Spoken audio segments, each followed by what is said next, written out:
കൊള്ളാം, നന്നായിരിക്കുന്നു. പാറ വക്കീലാണെന്ന് അറിയാമായിരുന്നു, പക്ഷെ പാറ വക്കീലാണെന്ന് ഇപ്പോഴാ മനസ്സിലായത്. പാറയുമല്ല പാരയുമല്ല, പീറ വക്കീലാടാ പുല്ലേ. Good morning. അയ്യോ, ഇതാര് വക്കീലോ? കോടതിയിലേക്ക് പോകുന്ന വഴിയാ. സന്ധ്യയ്ക്ക് കുറച്ച് ബുക്സ് കൊടുക്കാനുണ്ടായിരുന്നു. Very good books, you no.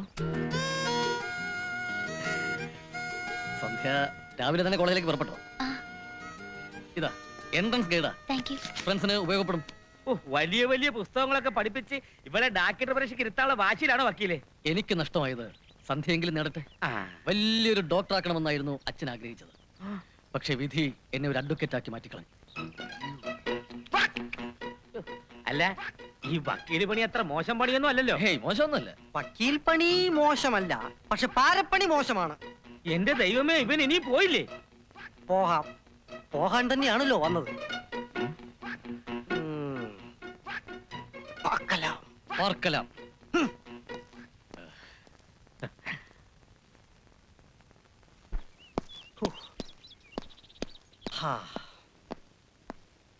Sorry, ഞാൻ അല്പ ലേറ്റായി. സാരല്ല, ഞാൻ തന്നെ അങ്ങ് തുടങ്ങി. ഇക്കണക്കിന് പോയാ ചിലപ്പോ ഇത് തന്നെ തൊഴിലാക്കേണ്ടി വരും. പാര, അസൽ പാര, വക്കീൽ പാര. അതെ, ഗോപാലൻ മുതലാളിയുടെ വീട്ടിലെ നിത്യസന്ദർശകനായ വക്കീൽ സന്ധ്യയെ ദത്തെടുക്കാൻ തയ്യാറായിരിക്കുന്നു. താൻ എന്തായി പറയുന്നത്? അതേടാ, എന്റെ ഈ തൊഴിൽ സത്യമായിട്ട് ഞാൻ എന്റെ കണ്ണുകൊണ്ട് കണ്ടതാ. എന്തുകൊണ്ടു? ഒരു കെട്ട് പുസ്തകങ്ങളുമായി അയാൾ അവളെ കാണാൻ വന്നു. ആ കറുത്ത കോട്ടിട്ട കാട്ടാളൻ അവൾക്ക് നൽകിയ പുസ്തകങ്ങളുടെ താളുകൾക്കിടയിൽ ഒരു പ്രേമലേഖനം ഒളിപ്പിച്ചിട്ടില്ലെന്ന് എങ്ങനെ വിശ്വസിക്കും?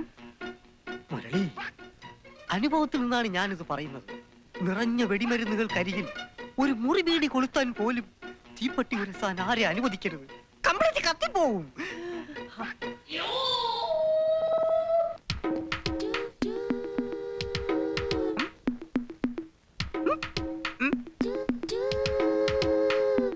എന്റെ പ്രവചനം എപ്പടി കൃത്യസമയത്ത് അയാളുടെ എത്തിയില്ലേ? ഇപ്പൊ ഞാൻ വിശ്വസിക്കുന്നു, അത് ഉദാത്തമായ പ്രേമം തന്നെ. ഒന്ന് കൂവിയാലോ? ഇനി നമ്മൾ ഇവിടെ ഒന്ന് കൂവിട്ട് എന്താണ് കാര്യം? അതെ, കാര്യമുണ്ട്. അണ്ണാറക്കണ്ണനും തന്നാലായത് എന്നാണല്ലോ. നമുക്ക് കൂവി പ്രതിഷേധിക്കാം. ഈ ക്രിമിനൽസിന്റെ കാര്യത്തിൽ ഞാൻ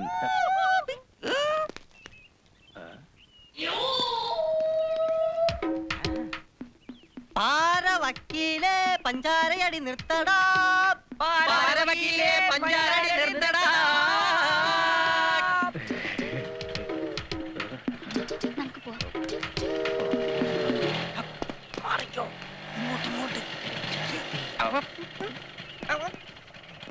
ഓഹോ, ഇദ്ദേഹമാണോ നേതാവ്? ബെസ്റ്റ് ഇദ്ദേഹം. കുഞ്ചു വിട്ടാടാ. കൂവി തോൽപ്പിക്കുന്ന നല്ല കേമത്തം. കോഴിയെ കിട്ടാതെ വരുമ്പോ കുറുക്കന്മാരുടെ ഒരു തരം താണ പ്രതിഷേധായത്. സഹായിക്കട കുഞ്ചു. ഒക്കെ കേട്ടു. പാറ വക്കീൽ, പാര വക്കീൽ, പഞ്ചാര വക്കീൽ. എന്താണ് പഞ്ചാര? അർത്ഥം നിങ്ങൾക്കറിയോ? പഞ്ചസാര, യെസ്, ഷുഗർ. സംസ്കൃതത്തിൽ അതിന് ശർക്കര എന്ന് പറയും. അറബിയിൽ അൽസൊക്കർ, സ്പെയിനിൽ അസൂക്കർ, ഫ്രാൻസിൽ ഫുക്രി അഥവാ ശുക്രി. അപ്പോൾ മുക്രി? മുക്രി പള്ളി. പിന്നെ വക്കീൽ ഭാഷയിൽ പറഞ്ഞാൽ ഇന്ത്യൻ പീനൽ കോഡിൽ ഒരു വകുപ്പുണ്ട്, 509. ഒരു പെൺകുട്ടിയുടെ മാന്യതയെ ഭംഗപ്പെടുത്തണം എന്ന ഉദ്ദേശത്തിൽ എന്തെങ്കിലും പറയാനോ ശബ്ദിക്കാനോ പ്രവർത്തിക്കാനോ പാടുള്ളതല്ല. വകുപ്പ് ലംഘിക്കുന്നവർക്ക് 1 വർഷം തടവോ 50,000 രൂപ പിഴയോ രണ്ടും കൂടി ഒന്നിച്ചു അനുഭവിക്കേണ്ടി വരും. നിയമപ്രകാരം ഈ ശിക്ഷകൾക്കെല്ലാം അർഹരാണ് നിങ്ങൾ. പക്ഷേ ഞാനിപ്പോൾ ആക്ഷൻ എടുക്കുന്നില്ല. നിഷ്കളങ്കമായ ഒരു ഗ്രാമത്തിൽ എന്നെപ്പോലെ സമർത്ഥനായ ഒരു അഭിഭാഷകൻ വിചാരിച്ചാൽ ഏത് നിരപരാധിയെയും കൊലയാളിയാക്കാം, ഏത് കൊലയാളിയെയും നിരപരാധിയുമാക്കാം. അത് മാത്രം മറക്കണ്ട. ഇതും മറക്കണ്ട. താങ്ക്സ്. എടുത്തോണ്ട് പോടോ കരിമ്പൂതമേ. എന്തല്ല മനുഷ്യൻ. നിന്നെയും വക്കീലിനെയും താരതമ്യപ്പെടുത്തുമ്പോൾ വക്കീലിന് വിവരമുണ്ട്, നിനക്ക് ഉയരമുണ്ട്. അതാണ് വ്യത്യാസം. ഞാൻ കരുതിയതുപോലെ അത്ര നിസാരനല്ല രാധാകൃഷ്ണൻ വക്കീൽ. എന്തായാലും നമുക്കൊരു തീരുമാനത്തിലെത്താം. വക്കീലിനെ നേരിൽ ചെന്ന് കാണാം. ബാർ കൗൺസിൽ ഓഫ് ഇന്ത്യയുടെ 12,222 പേജുള്ള ആ തടിച്ച നിയമപുസ്തകം ഉദ്ധരിച്ചാൽ എന്റെ നിർവചനം. കോടതിയുടെ മാന്യത പരിപാലിക്കേണ്ട ഉത്തരവാദപ്പെട്ട ഒരു ഉദ്യോഗസ്ഥൻ എന്നാണ്. സമൂഹത്തിലെ ഉത്തരവാദപ്പെട്ട ഒരംഗം, മാന്യനായ ഒരു വ്യക്തി, അതാണ് ഞാൻ. അതുകൊണ്ട് തന്നെ നിങ്ങളുടെ ചീപ്പായ ഈ റിക്വസ്റ്റിനോട് ഞാൻ വളരെ മാന്യമായി പ്രതികരിക്കുന്നു. ആ പെൺകുട്ടിയെ എനിക്കിഷ്ടമാണ്. I love you.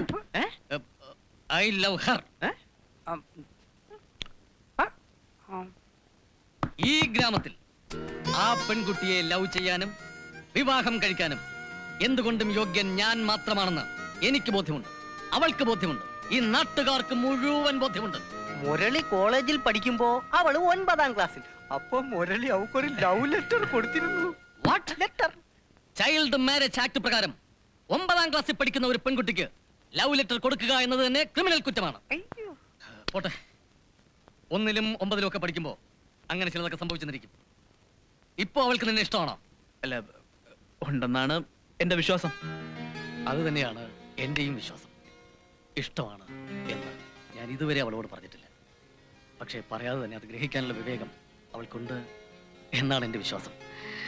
I mean, ഞാൻ എന്റെ നൊബിലിറ്റി കീപ്പ് ചെയ്യുന്നു. That's all. ഓഹോ, അപ്പൊ ഇതും ഒരു 1 വേ. എന്തായാലും 1 വേ റൂട്ടിലുള്ള മത്സരമാവുമ്പോ ആക്സിഡന്റ് ഉണ്ടാവില്ല. ചിലപ്പോൾ ആക്സിഡന്റ് ഉണ്ടായെന്ന് വരും. അർഹതപ്പെട്ടതാണ് ആഗ്രഹിക്കുന്നതെന്ന് എനിക്ക് നല്ല ഉറപ്പുണ്ട്. അഥവാ ഇനി തന്നെയാണ് അവൾ ഇഷ്ടപ്പെടുന്നതെന്ന് എനിക്ക് ബോധ്യമായാൽ ഞാൻ പിന്മാറാം. പക്ഷേ അതുവരെ ഞാൻ മത്സര രംഗത്തുണ്ടാവും. ഓക്കേ? ആഗ്രഹങ്ങളെ ഗർഭം ധരിച്ച് സ്വപ്നങ്ങളെ പ്രസവിക്കുന്ന 2 പാവം കാമുകന്മാർ. ഇവരിൽ ഞാൻ എത്രയോ ഭേദം.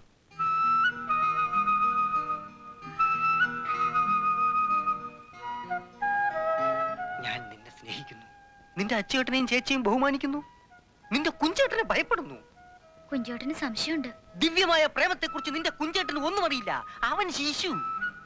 വിശാലാക്ഷന്റെ ഈ ശരീരം വിശാലമായി ഒന്നേയുള്ളൂ, ഹൃദയം മാത്രം. ട്യൂട്ടോറിയലിലെ കൂട്ടുകാരികളൊക്കെ ചോദിക്കുന്നു എപ്പോഴാ കല്യാണമെന്ന്. ഫീൽഡ് ഓഫീസർ പോസ്റ്റിൽ നിന്നും എനിക്ക് പ്രമോഷൻ കിട്ടും. പിന്നെ നമ്മുടെ വിവാഹം. ചേച്ചിയുടെ വിവാഹം 16ാം വയസ്സിലാ കഴിഞ്ഞത്. നിന്നെ ഞാൻ 18ൽ കെട്ടും. അപ്പോഴവൻ ഞെട്ടും. അതുവരെ നമുക്ക് ഇങ്ങനെ പ്രേമിച്ചു സല്ലപിക്കാം. എന്തേ? അയ്യോ, പതുക്കെ പറ. ചേച്ചിയും ചേട്ടനും അകത്തുണ്ട്. ഓക്കേ. എനിക്കാകെ പേടിയാവുന്നു. ആ കുഞ്ചിച്ചക്കനെ ഞാൻ ഇങ്ങോട്ട് വന്നാ പിന്നെ അത് മതി ഇനി ഒരു ബഹളത്തിന്. ദേ, ഒന്ന് ചെന്നാ പെണ്ണിനോട് ഇങ്ങോട്ട് വരാൻ പറയൂ. എന്താ, നിന്റെ അനിയത്തിയെ കെട്ടിക്കാനുള്ള പണം കൊച്ചനിയെ സമ്പാദിച്ചു വെച്ചിട്ടുണ്ടോ? എന്നാലും പ്രായമായ പെണ്ണിനെ ഇങ്ങനെ പ്രേമിക്കാൻ വിട്ടാ? എടി, ഈ ബന്ധം ഒരു ഭാഗ്യമാണെന്ന് വിചാരിച്ചാ മതി. അവൻ ആരാന്നറിയാം നിനക്ക്? Officer, field officer, FO. എന്തായാലും വത്സലിക്ക് ചേർന്ന ബന്ധമൊന്നും അല്ല. ഒരുമാതിരി കൊക്കിനെ പോലെ. അല്ല, എല്ലാവർക്കും എന്നെ പോലുള്ള ഭർത്താക്കന്മാരെ കിട്ടുവടി. ഓ പിന്നെ, എടി, ഈ വിവാഹം ഒരു ഭാഗ്യമാണ്, അതിലേറെ ബാധ്യതയും. ഏത് ചെറുകിടക്കാരനെയും വൻ കടക്കാരനാക്കുന്ന ഒരു പ്രസ്ഥാനം കൂടിയാണ് ഈ വിവാഹം. You understand? എല്ലാം തികഞ്ഞവനായിരിക്കണം നിന്റെ ഭാവി വരണമെന്ന് എനിക്ക് നിർബന്ധമുണ്ടായിരുന്നു. അതുകൊണ്ട് ഞാൻ എല്ലാം തികച്ചു. എനിക്കിപ്പോ സാഹിത്യം അറിയാം. ഞാനല്പ സാഹിത്യം വായിക്കട്ടെ. നമുക്ക് അകത്തളങ്ങളിൽ എവിടെയെങ്കിലും ചേക്കേറാം. വരൂ. പ്രാം, പ്രാം, പ്രാണ പ്രാണപ്രിയേ ചാരുലതേ ചഞ്ചല ഹൃദയേ കോമളാങ്കി കോമള അങ്കി നീ എന്റെ വത്സേ വത്സലേ വത്സലേ ഓ വത്സലേ വത്സലേ. നിന്റെ പൂങ്കവളിൽ ചുടുചുംബനങ്ങൾ കൊണ്ട് പാദമുദ്രകൾ അർപ്പിച്ചാൽ നീ എനിക്ക് എന്തു തരും പ്രിയേ? പറയൂ പറയൂ. ചെരുപ്പ് കൊണ്ട് മുദ്ര പതിപ്പിച്ച് നിന്റെ മോന്നര ഷേപ്പ് ചെയ്യാൻ മഞ്ഞ പട്ടി. എടാ എലുമ്പേ, നിനക്ക് എന്റെ പെങ്ങളെ തന്നെ പ്രേമിക്കണോടാ? അല്ലാതെ എന്റെ പെങ്ങളെ എനിക്ക് പ്രേമിക്കാൻ പറ്റുമോ? കുറ്റം പറയുന്നോടാ. എന്ത് ധൈര്യത്തിലാടാ നീ ഇവിടെ കയറി വന്നത്? ഏത് പട്ടിയാടാ നിന്നെ ഇവിടെ സ്വീകരിച്ചിരുത്തിയത്? ഞാനാ.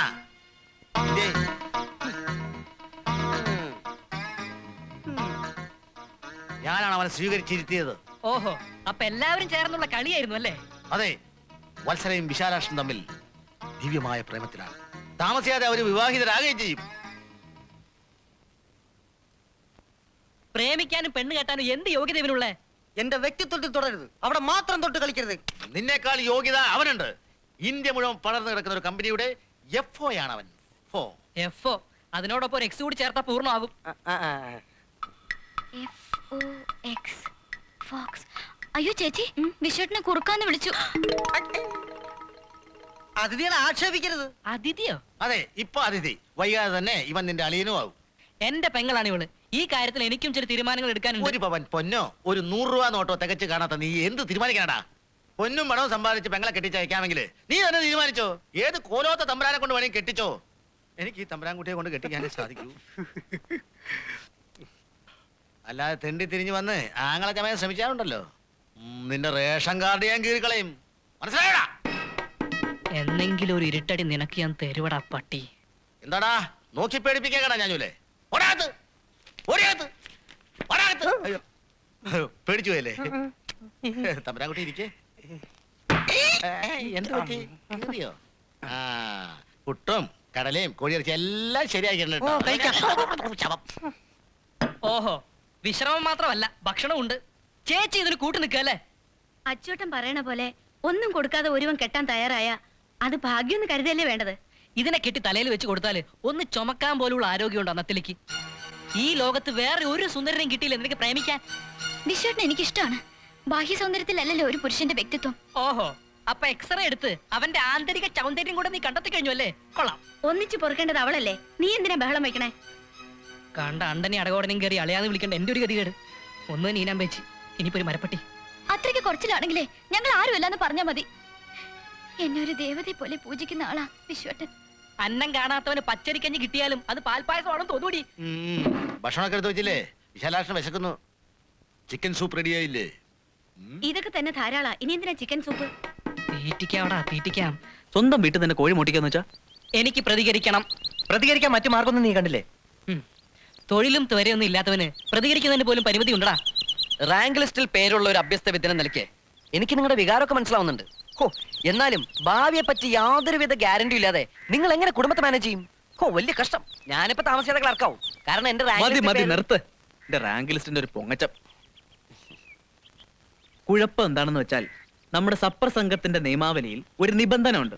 അതായത് സംഘാംഗങ്ങളുടെ വീട്ടിൽ മോഷണം അരുത്. ശരിയാണ്. ഇന്ന് നിന്റെ വീട്ടിൽ വെച്ചാകുമ്പോ നാളെ അത് എന്റെ വീട്ടിൽ വെച്ചാ. അതെ.